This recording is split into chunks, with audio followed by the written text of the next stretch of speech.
Exode chapitre 38. Il fit l'autel des holocaustes de bois d'acacia. Sa longueur était de 5 coudées, sa largeur de 5 coudées. Il était carré et sa hauteur était de 3 coudées.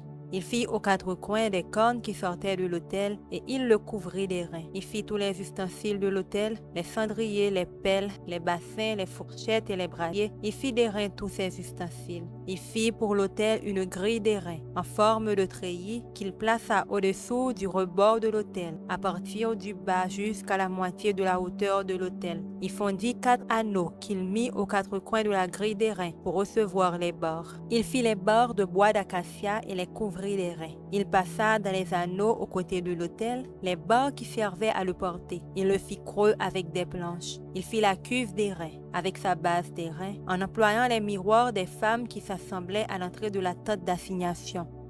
Il fit le parvis. Du côté du midi, il y avait pour former le parvis des toiles de fin lin retors sur une longueur de 100 coudées, avec 20 colonnes posant sur 20 bases d'airain. Les crochets des colonnes et leurs tringles étaient d'argent. Du côté du nord, il y avait 100 coudées de toile avec 20 colonnes et leurs 20 bases d'airain. Les crochets des colonnes et leurs tringles étaient d'argent. Du côté de l'occident, il y avait 50 coudées de toile avec 10 colonnes et leurs 10 bases. Les crochets des colonnes et leurs tringles étaient d'argent.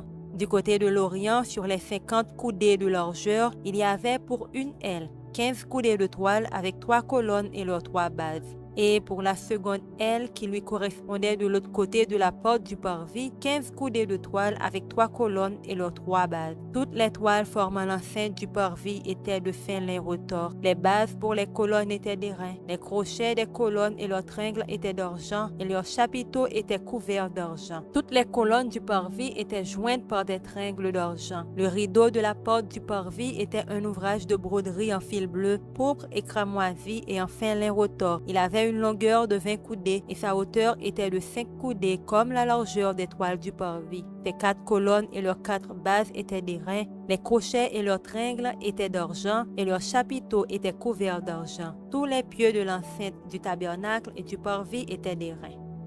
Voici les comptes du tabernacle d'assignation révisé d'après l'ordre de Moïse, par les soins des Lévites, sous la direction d'Ithamar, fils du sacrificateur Aaron. Betsaleel, fils d'Uri, fils de Hur de la tribu de Juda, fit tout ce que l'Éternel avait ordonné à Moïse. Il eut pour aide Oholiab, fils d'Ahisamak, de la tribu de Dan, habile à graver, à inventer et à broder sur les étoffes teintes en bleu, en pourpre, en cramoisi et sur le fin lin. Le total de l'or employé à l'œuvre pour tous les travaux du sanctuaire, or qui fut le produit des offrandes, montait à 29 talents et 730 cycles, selon le cycle du sanctuaire. L'argent de ceux de l'assemblée dont on fit le dénombrement montait à 100 talents et 1775 cycles, selon le cycle du sanctuaire. C'était un demi-cycle par tête, la moitié d'un cycle, selon le cycle du sanctuaire, pour chaque homme compris dans le dénombrement depuis l'âge de 20 ans et au-dessus, soit pour 603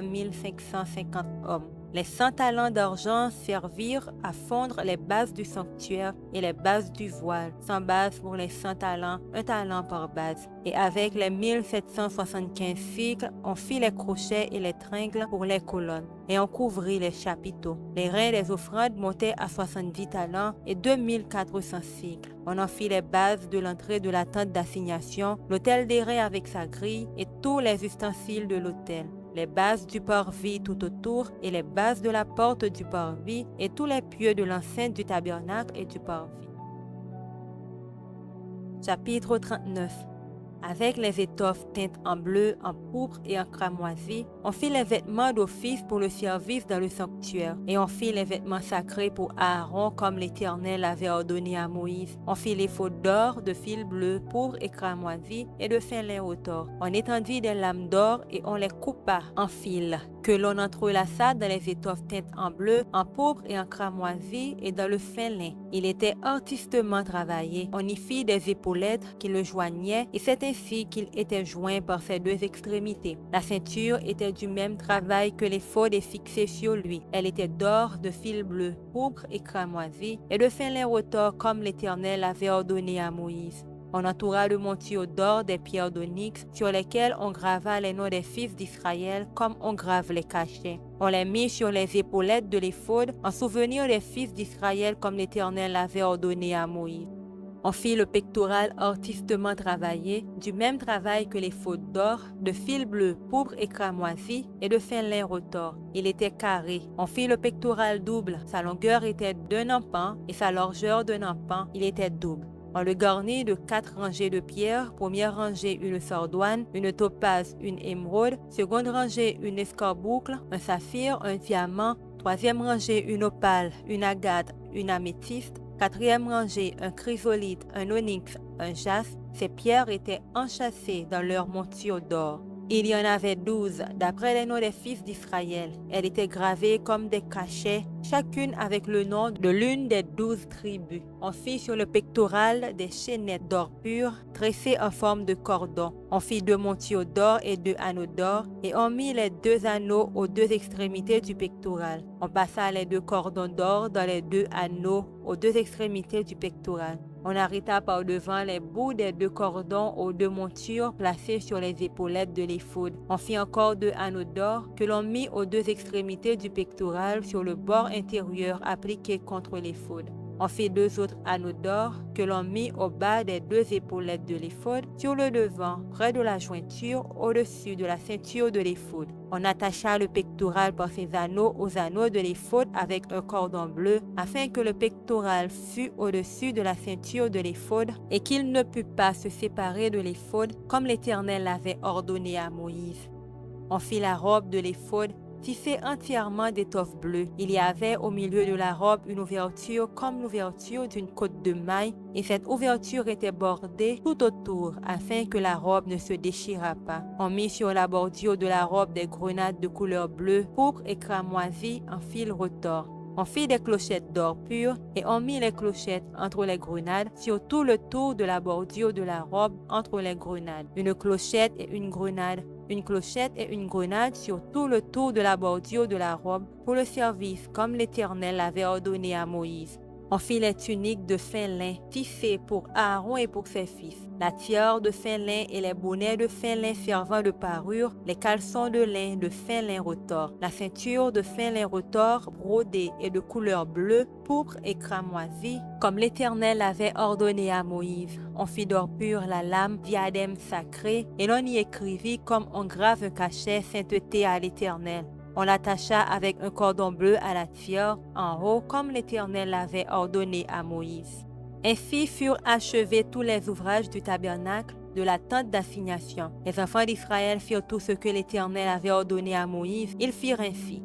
On amena le tabernacle à Moïse, la tente et tout ce qui en dépendait, les agrafes, les planches, les portes, les colonnes et les bases, la couverture de peau de bélier teinte en rouge, la couverture de peau de dauphin et le voile de séparation, l'arche du témoignage et ses bords et le propitiatoire, la table, tous ses ustensiles et les pains de proposition, le chandelier d'or pur, ses lampes, les lampes préparées, tous ses ustensiles et l'huile pour le chandelier, l'autel d'or, l'huile d'onction et le parfum odoriférant et le rideau de l'entrée de la tente, l'autel d'airain, sa grille d'airain, ses bords et tous ses ustensiles, la cuve avec sa barre, les toiles du parvis, ses colonnes, ses bases et le rideau de la porte du parvis, ses cordages, ses pieux et tous les ustensiles pour le service du tabernacle, pour la tente d'assignation, les vêtements d'office pour le sanctuaire, les vêtements sacrés pour le sacrificateur Aaron et les vêtements de ses fils pour les fonctions du sacerdoce. Les enfants d'Israël firent tous ces ouvrages en se conformant à tous les ordres que l'Éternel avait donnés à Moïse.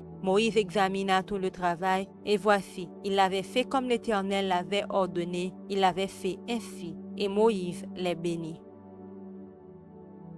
Chapitre 40.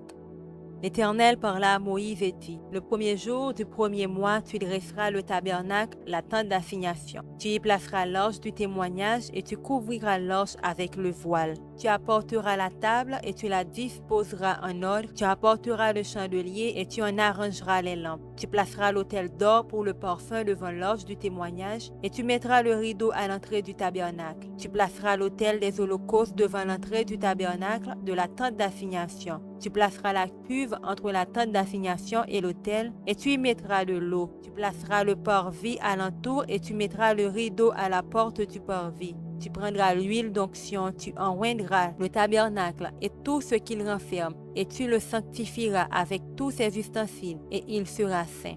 Tu oindras l'autel des holocaustes et tous ses ustensiles, et tu sanctifieras l'autel, et l'autel sera très saint. Tu oindras la cuve avec sa base, et tu la sanctifieras. Tu feras avancer Aaron et ses fils vers l'entrée de la tente d'assignation et tu les laveras avec de l'eau. Tu revêtiras Aaron des vêtements sacrés, tu l'oindras et tu le sanctifieras pour qu'il soit à mon service dans le sacerdoce. Tu feras approcher ses fils, tu les revêtiras des tuniques et tu les oindras comme tu auras oint leur père pour qu'ils soient à mon service dans le sacerdoce. Cette onction leur assurera à perpétuité le sacerdoce parmi leurs descendants. Moïse en fit tout ce que l'Éternel lui avait ordonné, il fit ainsi. Le premier jour du premier mois de la seconde année, le tabernacle fut dressé. Moïse dressa le tabernacle, il en posa les bases, plaça les planches et les bords et éleva les colonnes. Il étendit la tente sur le tabernacle et il mit la couverture de la tente par-dessus, comme l'Éternel avait ordonné à Moïse. Il prit le témoignage et le plaça dans l'arche. Il mit les bords à l'arche et il posa le propitiatoire au-dessus de l'arche.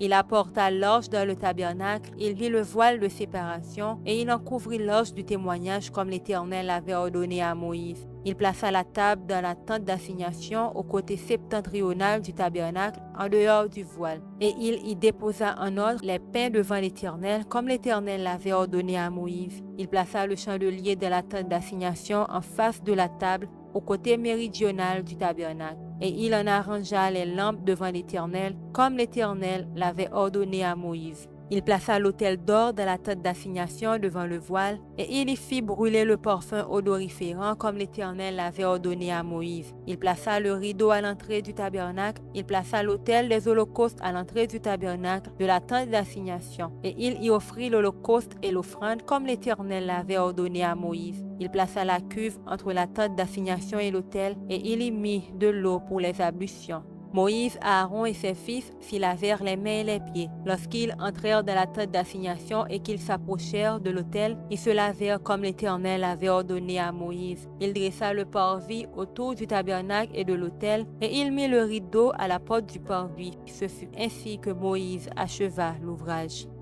Alors la nuée couvrit la tente d'assignation, et la gloire de l'Éternel remplit le tabernacle. Moïse ne pouvait pas entrer dans la tente d'assignation parce que la nuée restait dessus et que la gloire de l'Éternel remplissait le tabernacle. Aussi longtemps que durèrent leurs marches, les enfants d'Israël partaient quand la nuée s'élevait de dessus le tabernacle. Et quand la nuée ne s'élevait pas, ils ne partaient pas jusqu'à ce qu'elle s'élevât. La nuée de l'Éternel était de jour sur le tabernacle, et de nuit il y avait un feu aux yeux de toute la maison d'Israël pendant toute leur marche. Hébreux chapitre 1.